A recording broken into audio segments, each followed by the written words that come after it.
You're listening to nothing important. So I could theoretically walk on because they film all over Chicago, so I could theoretically walk on set and be an associate producer. I don't know if they're hiring people off the street for it, but it's just a position that's always being requested, like a boom operator. You can't walk onto set and be like, I'm a boom operator, but there's always people looking for boom operators. Is that a challenge? Because I could totally walk on a set and say I'm a boom operator. I'll do it right now. Could you operate I've got a 15 boom? years experience operating boom.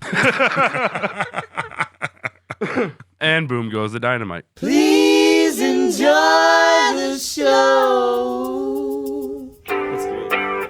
That works.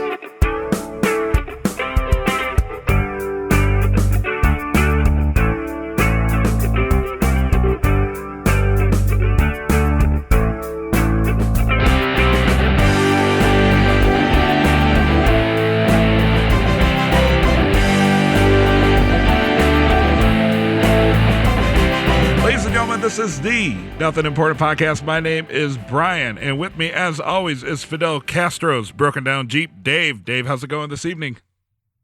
I think my tire fell off, turned sentient, started blowing people's heads apart. Nice. I did nickel. And of course, on the third mic is Jeff. You don't get any ridiculous ass intro, Jeff. I'll take that this time.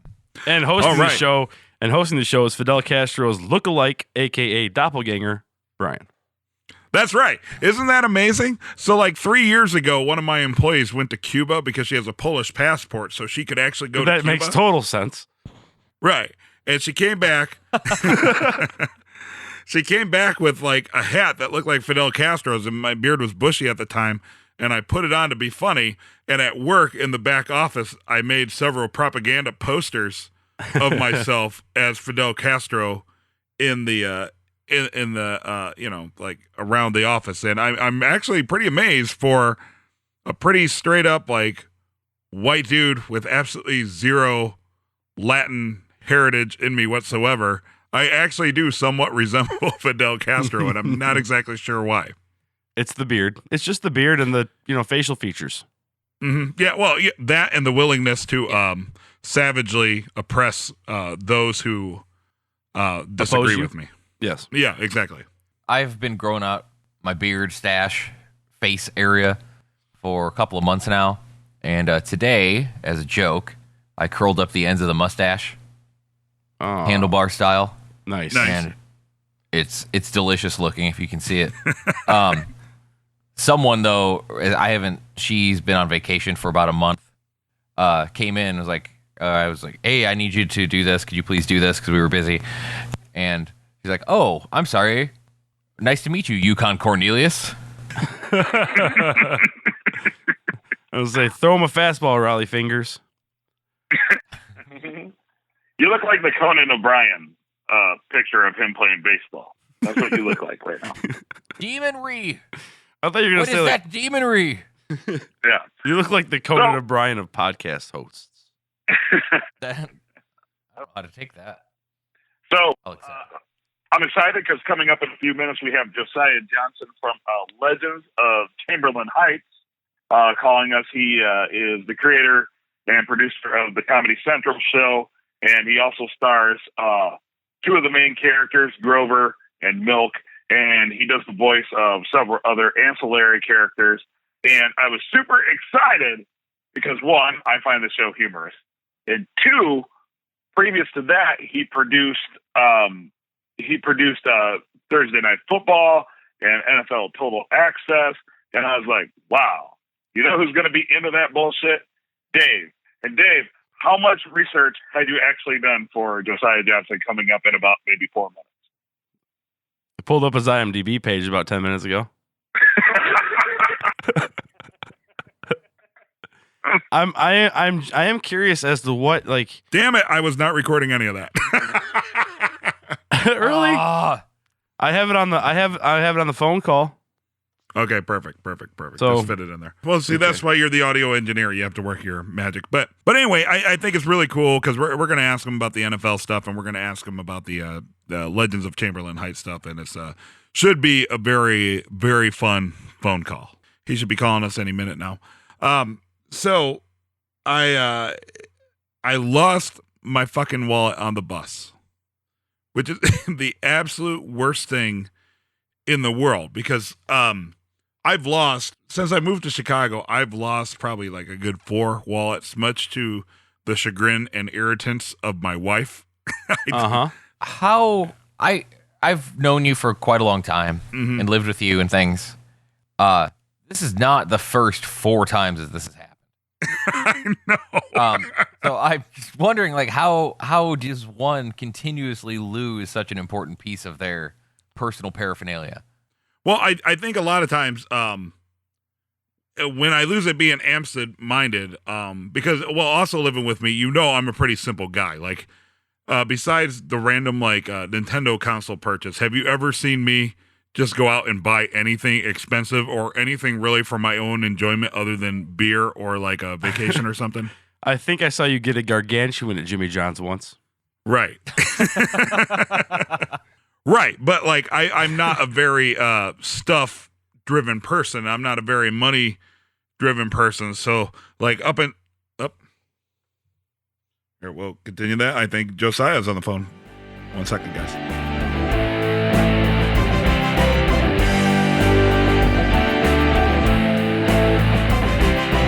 All right, Jeff and Dave on the Somewhat Important Hotline is Josiah Johnson from the Legend of Chamberlain Heights. Josiah, welcome to the Nothing Important Podcast. What's going on, fellas? How you guys doing? Hey, Josiah, how's it going? We're doing awesome. We're glad that you called in. We're kind of pumped. I love the cartoon, love the show, and so it's an honor to have you on. I'm a big animation fan, and you do great work, my friend. Oh, well, thank you very much, man. I appreciate the opportunity to join you guys. Let's get it going. Well, I think us talking to you is more of an opportunity for us than you talking to us is an opportunity for you.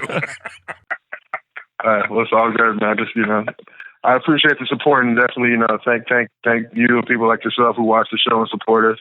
Obviously, we're almost done with the first season, so we're super excited about that. Had a pretty solid run, so we got one more episode tomorrow night, and then on to season 2. That is great. That's amazing. But first, I want to know, how did you go from doing NFL Thursday Night and Total Access and Gym Room? How did you go from doing NFL shows and games to having a cartoon on Comedy Central? Well, that's a great question. I started over at NFL Network back in 2005. Started there as a PA back in the network's infancy. We literally there was probably, I want to say, like 30 people working at the network at that point, and then was there through 2015 before the show took off.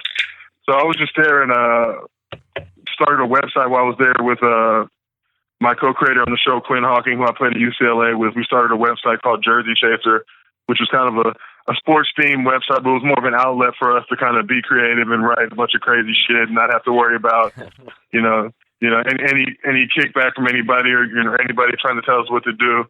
So it was more of a creative outlet. We started putting a bunch of funny parody videos up. This was back in 2009, around the time that the Kobe and LeBron puppet parody that they were supposed to meet in the playoffs and the finals. So Nike made a big push towards that. So we actually took a couple of those videos and revoiced them. We were literally just sitting around in the living room one day, and our other teammate at UCLA, Ike Williams, who helped create Jersey Chaser as well, suggested that we just kind of vamp on that and do our own funny take on it. So obviously we're big LeBron fans, so we ended up doing that thing. And ended up getting seen by a couple of guys who were TV producers. One was an animator on The Simpsons by the name of Brad Abelson. Another was a TV executive named Mike Clements. So they saw our work online. They reached out to us, sent a cold email to the Jersey Chaser website. So at first, me and Quinn didn't really know what was going on. We live in LA.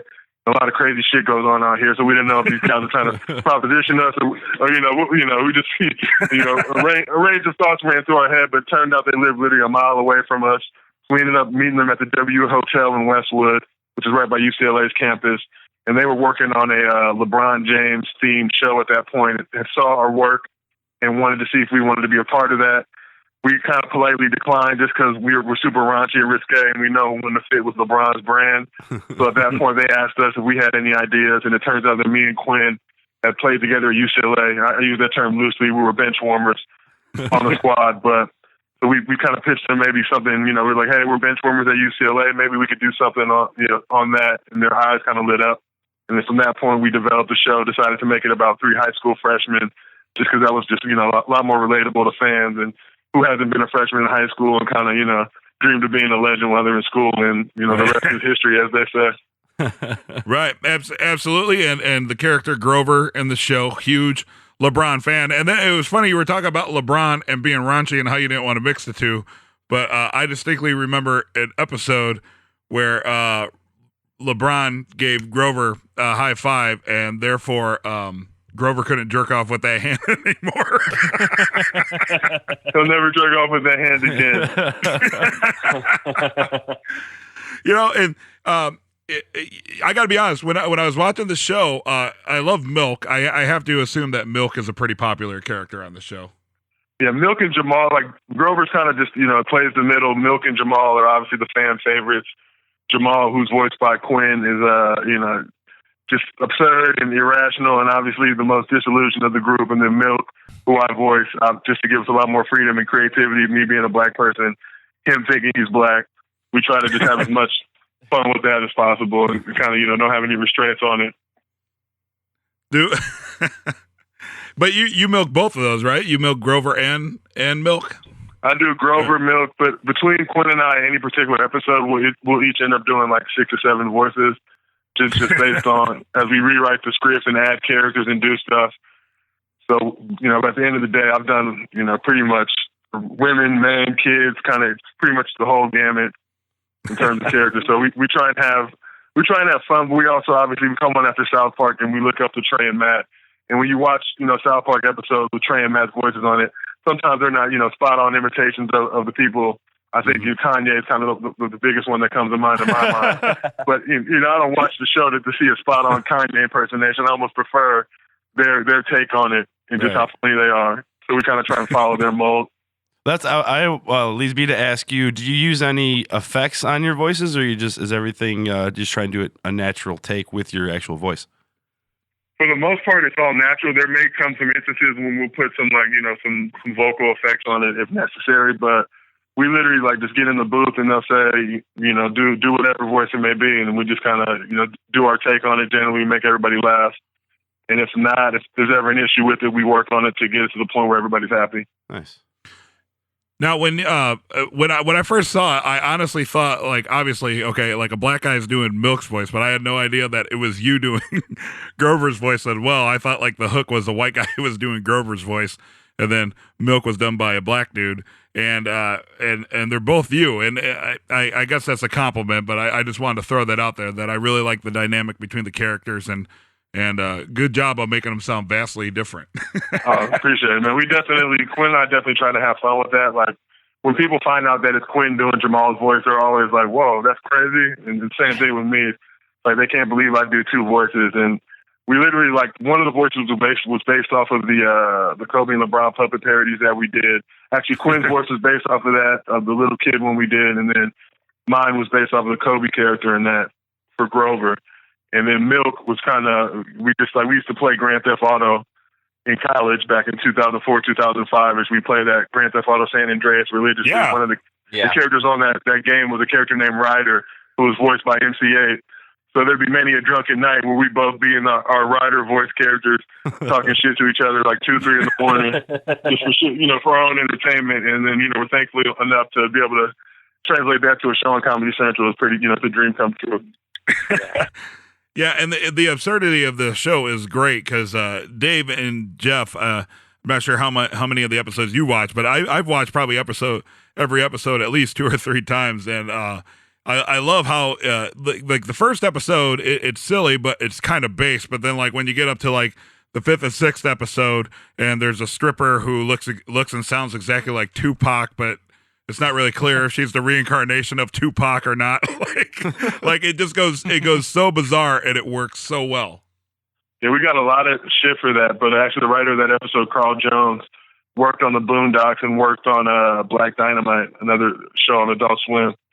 And he does a lot of he's the voice of Coach Bundy. He does a bunch of voices on the show. But I remember in the writer's room when he pitched that episode idea, we all just lost our shit because it was really the most absurd, crazy thing that any of us had heard of. And he just really said it with a straight face, like, yeah, man, I want to do an episode on a, stripper with a fat ass who looks kind of like Tupac, and they don't know if it's Tupac or not. And it's the way, and the way that it was able to turn out. And we actually got this guy, Richard Nevels, to do the voice of Tupac, and he sounds just like him. So it was literally just, cracking